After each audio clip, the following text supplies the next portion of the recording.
hindi lang puro tinolang mussels ang ating lulutuin. Ayan. And ngayon nga is medyo i-level up natin ng konti itong ating mga tahong. And meron ako dito na 1 kilo na tahong. And ang gagawin ko dun sa kalahati is aking ititinola siya. And ito namang kalahati is aking gagawin na garlic butter. Ayan.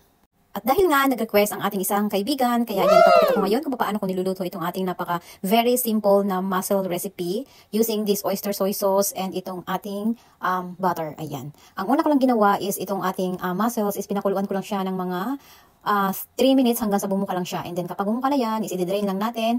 And saka naman natin lalagyan itong ating mixture na butter, garlic, and itong oyster sauce. Ayan. Ilalagyan natin dyan sa ibabaw. And then ibibake naman natin siya ng 8 to 10 minutes lang dahil luto na itong ating mussels. Yung gagawin lang natin is medyo mag-brown lang itong ating ibabaw nitong mussels. And dito nga sa New Zealand, dun sa other part, is talagang libre mo lang yan makukuha itong mga mussels or other seafood.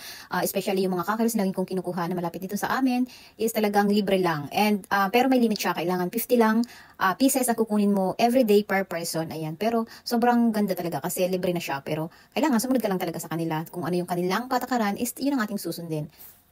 Hindi ka talaga magugutom dito kapag madiskarte ka. Ayan, pumunta ka lang sa tabing dagat. Is, ayan, makakakuha ka ng mga ganitong mga seafood. Ayan.